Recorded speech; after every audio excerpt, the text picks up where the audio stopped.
Mathematics यानी गणित एक ऐसा विषय है जो हर एक क्षेत्र में एक महत्वपूर्ण भूमिका निभाता है। आप इंजीनियरिंग साइंस लीजिए, मेडिकल साइंस लीजिए या कोई भी खेल हो, उसमें मैथमेटिक्स का यूज़ कहीं ना कहीं होता है। वो इसलिए पॉसिबल हुआ कि बहुत सारे वैज्ञानिकों ने दिन रात मेहनत करके मैथमेटिक्स में उतना संशोधन किया, उसको उतना काबिल बनाया कि आज हम उसका यूज़ बहुत सारे क्षेत्रों में आसानी से कर सकें। आर्यभट्टा के बाद ब्रह्मगुप्ता ने गणित के संशोधन में महत्वपूर्ण काम किया है। ब्रह्मगुप्ता ने शून्य की खोज करके गणित के इतिहास में एक क्रांति लाई थी। मनुष्य ने शून्य की कल्पना देकर उसके नंबरिंग सिस्टम में ऐड करके अपनी बुद्धि का एक सुंदर उदाहरण दिया है। शून्य का जब पहली बार जिक्र हुआ तो अस्तित्वहीन यानी अस्तित्व शून्य या जिसका कुछ भी अस्तित्व नहीं है, इसका मतलब है शून्य, ये बोल के किया गया। शून्य की खोज भारत में ही होना ये कोई संयोग नहीं है, क्योंकि अस्तित्व शून्यता या अस्तित्वहीनता को भारतीय फिलॉसफी में अनन्य साधारण महत्व है।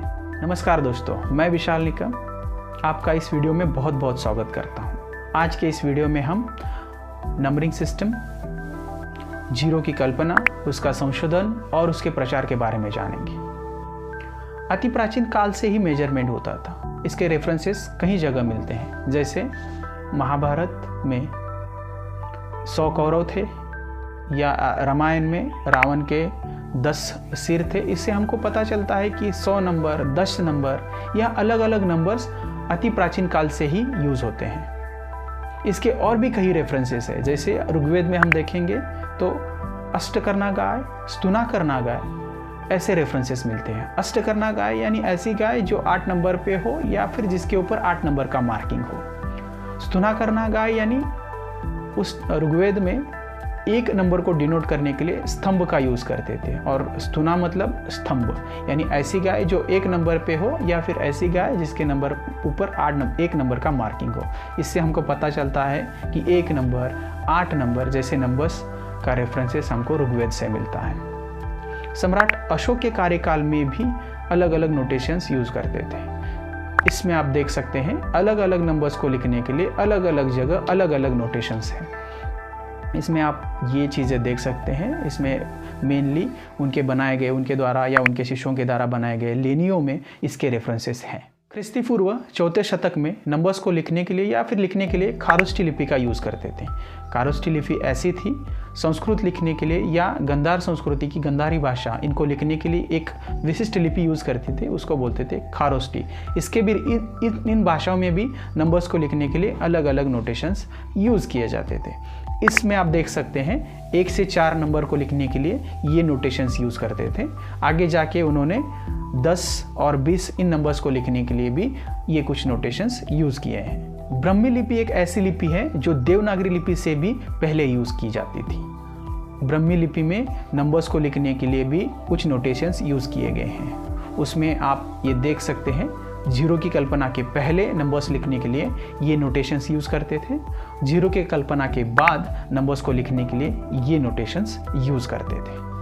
इस तरह से नंबर्स को लिखने के लिए अलग अलग नोटेशंस और उसके अलग अलग ऑपरेशंस, इसके वजह से उसके ऊपर संशोधन करना, उसके ऊपर अभ्यास करना बहुत ही क्लिष्ट और कठिन हो गया था। इसके लिए कोई सरल तरीका ढूंढना बहुत ही ज़रूरी हो गया था। इस प्रश्न को ध्यान रखते हुए लोगों के दिमाग में जीरो की कल्पना आकार ले रही थी। जीरो की सबसे पहली कल्पना पिंगल ऋषि ने अपने ग्रंथ छंद सूत्र में की थी, लेकिन उस दौरान जीरो की कल्पना ने उतना गणितीय आकार नहीं लिया था। इसका गुण कुछ हद तक आर्यभट्टा ने 5वें शतक तक खोल दिया था।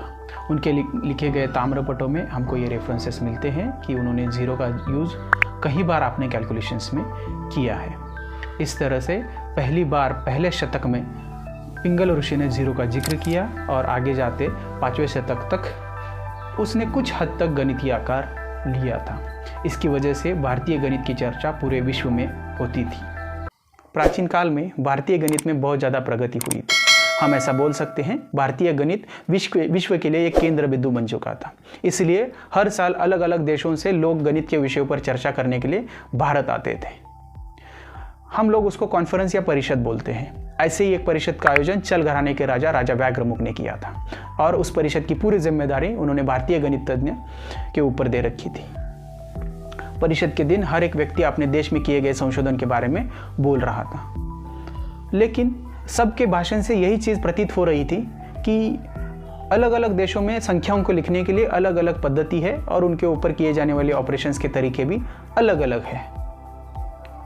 इसकी वजह से अगर एक व्यक्ति दूसरे व्यक्ति के संशोधन के बारे में अगर समझना चाहता है तो पहले उनको उनकी नंबरिंग सिस्टम समझनी पड़ेगी, फिर उसके बाद वो उनका संशोधन समझ सकता है। इसकी वजह से कोई एक मेथड होना, कोई एक फ्रेम में वो सब चीज़ें आना ज़रूरी था। सबके भाषण खत्म होने के बाद वो भारतीय गणित तज्ञ जिनके ऊपर उस परिषद की जिम्मेदारी थी वो उठे और उन्होंने बोला कि हाँ, मैंने वो तरीका ढूंढ लिया है। सब लोग हैरान हो गए, सब लोग उत्सुक हो गए। लोगों की उत्सुकता और न बढ़ाते हुए उन्होंने बोला, हाँ, मैंने जीरो की खोज की है। उसके बाद सब लोगों का एक ही स्वर में एक ही प्रश्न आया कि जीरो का मतलब क्या।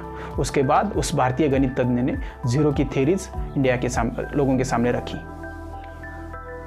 उस महान गणित तज्ञ का नाम था ब्रह्मगुप्त। ब्रह्मगुप्त ने जीरो की कल्पना लोगों के सामने रखी। ब्रह्मगुप्त ने बोला, इस दृष्टि पर सबसे पहले एक ही ईश्वर थे, फिर उस एक ईश्वर ने दो चीज़ें बनाई, ब्रह्म और माया। उस ब्रह्म और माया से त्रिगुण यानी रज, तम और सत्व तैयार हो गए। इस त्रिगुण से 4 वेद और 5 महाभूतों का जन्म हुआ। इस 5 महाभूतों ने जीव की निर्माण हो गई। इस जीव के साथ 6 मानसिक द्वेष यानी काम, क्रोध, मद, मोह, माया और मत्सर, ये 6 मानसिक द्वेष तैयार हो गए। इसके बाद हम सृष्टि के 7 रंग और 8 दिशाओं का पता चलता है। इसके साथ सृष्टि के हमें 9 रसों का पता चलता है। इसके बाद ये सब इस 9 रस में शामिल होकर फिर से हमें जीरो से शुरुआत करनी पड़ती है। लेकिन अब तक हमने एक चक्र पूरा किया है तो हम लिखेंगे 1 के ऊपर 0, उसके बाद लिखेंगे 1 के ऊपर 1। इसका मतलब ये है, पहला 1 ये दर्शाता है कि हमने एक चक्र कंप्लीट किया है और हम अब दूसरे चक्र में प्रवेश कर रहे हैं। ऐसे ही जब दूसरा चक्र कंप्लीट हो जाएगा तो हम लिखेंगे 2 के ऊपर 0। तीसरा चक्र जब कंप्लीट हो जाएगा तो हम लिखेंगे 3 के ऊपर 0। ऐसे जब 10 चक्कर कंप्लीट हो जाएंगे तो हम लिखेंगे 10 के ऊपर 0। इस तरीके से उन्होंने नंबर्स को लिखने के तरीके बताए। इस तरह से भारतीय गणित और उसकी कल्पना ब्रह्मगुप्त ने पूरे विश्व के सामने रखी। इसका संदर्भ देते हुए थोर वैज्ञानिक सेवेक्सोसेवेरस ने भारतीय गणित यानी भारतीय मेंदु का आविष्कार ऐसा संबोधन दिया था। भारत की तरह अरब लोग भी गणित की संशोधन में रुचि रखते थे। ब्रह्मगुप्ता के संशोधन के बाद कुछ अरब पंडित उनके लिखे गए ग्रंथों का अभ्यास करने के लिए भारत आ पहुंचे। उन्होंने आकर भारतीय ग्रंथ, भारतीय गणित, उसका संशोधन किया। तब उनको जाके भारतीय गणित और शून्य का पता चला और उसका महत्व समझ में आया। वापस जाकर उन्होंने अपने राजा अब्बासिद्दीन-अल-मंसूर को भारतीय गणित और शून्य का महत्व समझाया।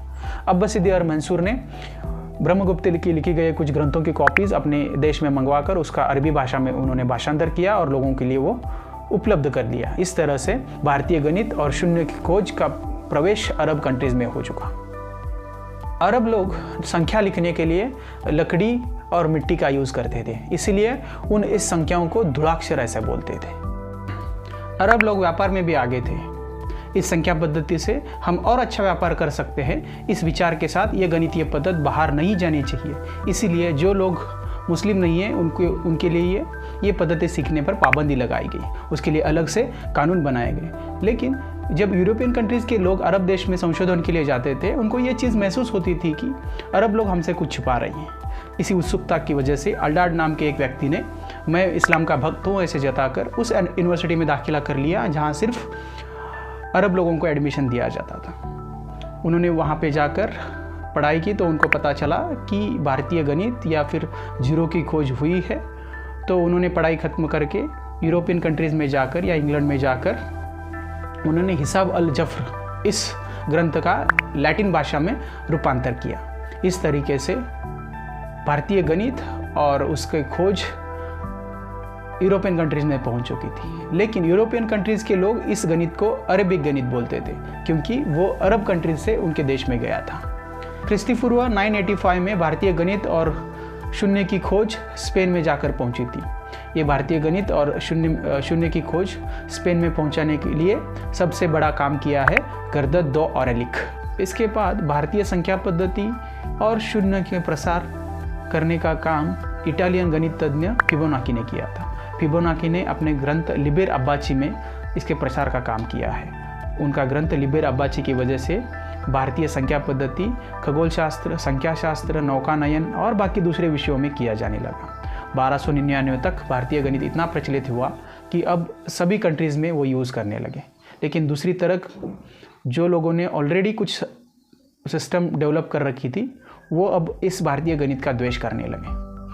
वो इतना द्वेष बढ़ गया था कि यूरोसिया नामक कंट्री में, फ्लोरेंस शहर में, उसके लिए एक अलग से कानून बनाए गए कि आप भारतीय संख्या पद्धति का यूज़ नहीं करेंगे। उनके बैंकों के लिए भी ये कानून लागू हो गए।